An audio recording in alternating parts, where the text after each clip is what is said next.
Hi everyone, this is Justine Leslie and welcome to my YouTube channel. I help sensitive, awakened, and empathic souls intuitively navigate this crazy world. And one way I do that is I talk about how empaths can protect their energy. And today's video is a little bit different from what I have done before. I actually haven't mentioned any of this quite yet on my channel. But today I'm going to talk about three protection strategies for empaths against narcissists. So this is actually a topic that I'm very well versed in, unfortunately, but I am. But also fortunately, because now I can teach you guys ways that you can protect your energy and all other things having to do with the empath-narcissist relationship. So I'd love to use this time to and go into this video about three ways to protect yourself against those really narcissistic people, and really ways to protect your energy against that. I will go into, again, if this is your first time looking at one of my videos, is what the definition of an empath is, and then what a narcissist is as well. And then I'll go into the three strategies. But first, if you guys want to see similar videos and you like my channel, please subscribe. I think the subscribe button is here. I never get it right. But please subscribe because then you'll be notified for any new videos that I upload.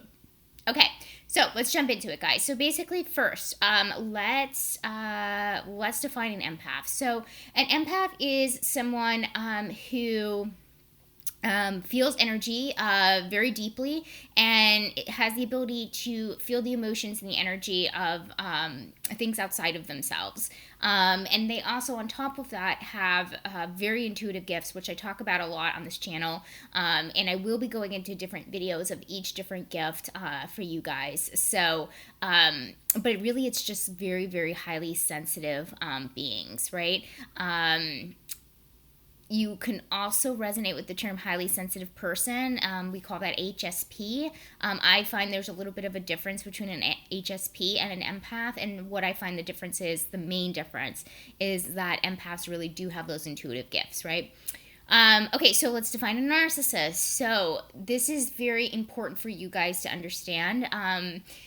It is important, but then it's not important. I'll explain. So a narcissist really is on the opposite scale of what an empath is, because as an empath you can feel things very deeply, and you're also very deeply empathic, which means you can be very empathetic and very you can feel for other people, right? You can feel energy very deeply. You can feel other people's emotions. So that comes very naturally to you.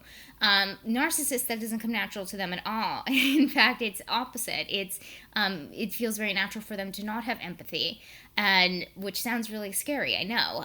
And basically, narcissists are on a scale, and they're on the lower end of the scale, of the psychopathic scale, right? So we have narcissist, we have sociopath, and then we have psychopath. So they're just the mild version of that, but they are on that spectrum. One thing I should definitely say, that narcissism as a whole is on its own spectrum as well, meaning that being narcissistic is really just a personality trait, right? So anybody can be narcissistic at any time. It's just a way of being void of empathy, or, you know, a lot of the times people think it's really people into themselves. You know, anybody can have narcissistic traits, right? That's pretty normal. If you are in a human body, which we all are, right? We at one time in our lives have been narcissistic in some type of way. Where it gets dangerous is the chronic, over time, narcissistic traits. If somebody is constantly narcissistic, constantly, that's when it becomes a personality disorder, and that's when they get diagnosed narcissistic personality disorder, NPD. That is when it becomes extremely, extremely damaging and extremely dangerous, because, I mean, I don't even know if I have to explain it. Someone void of empathy is going to really hurt other people constantly. And they're always using people, and they're always out for themselves. And, you know, the empath and the narcissist being on completely different spectrums makes it almost, you know, that polarity, that duality, that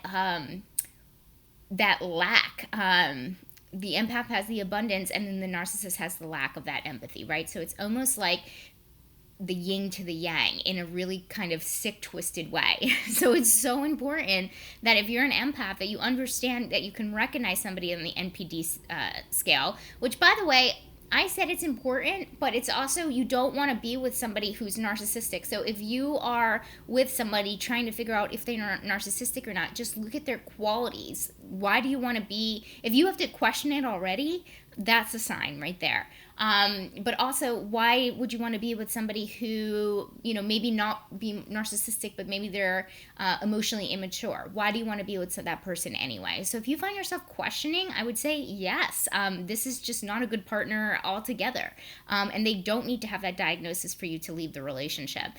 Because I'll tell you this, most therapists do not treat NPDs, mostly because they cannot get better. And that's right, that is, they cannot get better. It's too deep, unless they have this massive spiritual awakening, which I've never heard of somebody being diagnosed narcissistic personality disorder and then having an awakening like that and completely changing their personality altogether. I have never heard of that. So they really can't change, and they don't want to change, because it works for them, right? People idolize them. We enable them. They're usually the CEOs. They take charge. They make it to the top because they don't really care who they step on the bottom. So they have a good life. Why would they change themselves, right? And there are people that will throw themselves at them, and they will continue to live their life the way that that works for them, right? But at the end of the day, what you guys have to really understand is that they don't really ever feel real love. So that is a key to keep in mind, is that everybody that they are with or are connected to or love, right? I'd say love, that's really ego love. So really everybody else is basically their narcissistic supply. What they see people as objects is, what can they do for me? What can I, how could they serve me? They don't genuinely love. And that's really kind of the sad part. And that's the trap that empaths get in, is that they get into this trap of thinking that the narcissist really does care about them. And it's so not true, unfortunately. And I'm sorry if I'm the first person to tell you this, if you are in one of those connections. So, okay. So hopefully I gave you a kind of broad idea about the two types and why you can see, and hopefully you can see how, the narcissist can drain your energy by, trying to find the empath and making them their narcissistic supply. So that is that, they're usually poking and prodding at you, and they use you for validation. They want your admiration. They want your praise. And they just want to feel like the best thing since sliced bread. And you are the perfect target because you feel really compassionate for a lot of people. So you are the perfect fit for them.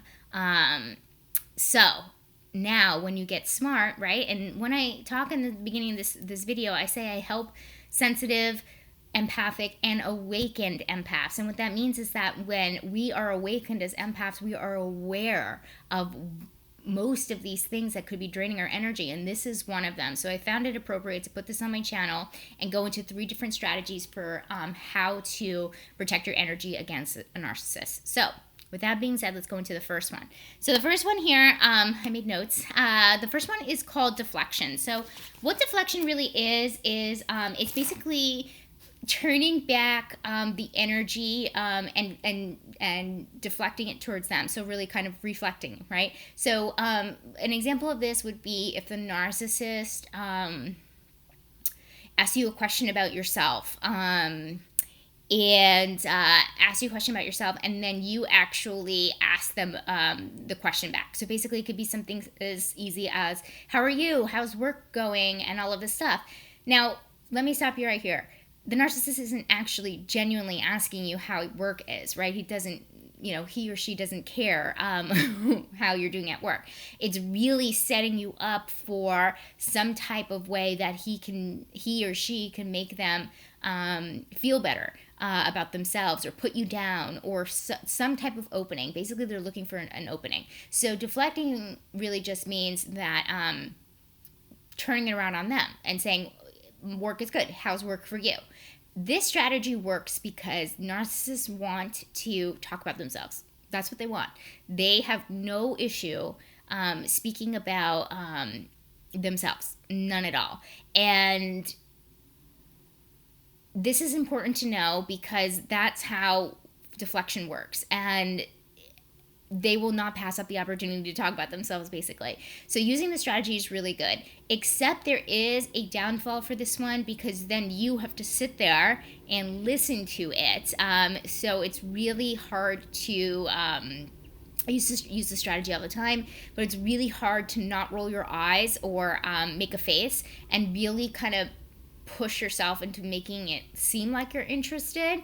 But really, that's really kind of the only downfall. Your energy will be protected, and you'll put all of it kind of on them to speak and talk about what's going on with them.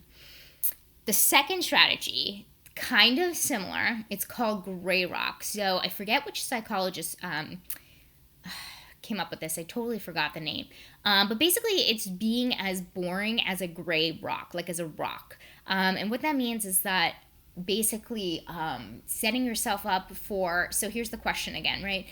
How is work? You literally say, fine. That's it. One word answer. So basically your life is as boring as a rock. So it doesn't matter if you just got a promotion. It doesn't matter if you're really, you won the top salesperson in your company, or you're the top employee or employee of the month, whatever. It doesn't matter. Do not tell them, because that's, again, they're looking for something, right? Looking for something to put you down about. They're looking for something to be better about. They're looking for that narcissistic supply to go off of. But if you live an extremely boring life, well, not really, but, to them, they will start leaving you alone because you're not giving them anything that they need. You're not giving them the fuel that they need. So you're pretty much starving them of that narcissistic supply. So just pretending that your life is completely boring, nothing is going on, one-word answers works like a charm every single time. Okay, and the third one. This is the pretty obvious one. So I don't know if you've gotten to this video and you're saying, hey, Justine, why would I ever have a narcissist in my life, period? Why do we have to come up with these strategies to protect ourselves when we can just walk away from the situation? I get that, and I hear what you're saying. But sometimes we just can't, because I'm not even just talking about romantic relationships. I'm talking about family members, coworkers, romantic partners of really good friends. Narcissists are common. Unfortunately, they're very common, and you're going to have to, at one point in your life, have to deal with one. And that's why I put this video together. But this third strategy is simply no contact. And this means that no contact at all. You start your journey of just not responding or having any type of communication with the narcissist. This works really well for romantic relationships because there is something called trauma bonds. I've done a video about it before, and it's really it's when, I believe it's cortisol release. It's a chemical that gets released that we think that we are attracted to the person and we think that we're in love with them, but really we're bonded in a way, in a really unhealthy way, because it feels very familiar to us, especially if you grew up with childhood emotional neglect or abuse of some kind, and there's a big lack of self-love. We tend to think that chaos and these trauma bonds are actually love. So in order, like, the chemicals are so strong, in order for them to break, we actually need to go completely no contact with the narcissist to be able to move on with our lives. And the more time passes, the better things get. And that's 100% true. You're breaking that chemical bond. So it's so important when you're in a romantic relationship, especially because of those trauma bonds. But again, I understand that a lot of people cannot separate. There are some people that have children with narcissists, unfortunately, and then they have to make things work the way the best way that they know how. And they can use 1 and 2, those strategies for sure. Communicating about the kids, but then whenever they pry into their personal life, they can either go gray rock or do some deflecting. So, but no contact is always the option if it's available, because I'm trying to be as practical as possible for you guys. And I understand that that's not always the case, but no contact is the best way to go.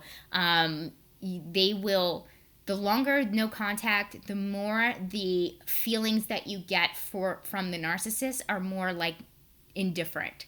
You will get to a place of indifference where they not boil your blood or anything like that. It's literally just void indifferent. So, okay, cool. All right, so those are 3 strategies. I'm hoping this was helpful. Guys, please like this video if you like content like this. Again, this is something new and different that I'm doing on my channel. I could talk about narcissists all day and the narcissist-empath relationship all day long. I think it's an important topic because healthy relationships are super, super important. What else matters at the end of the day, right?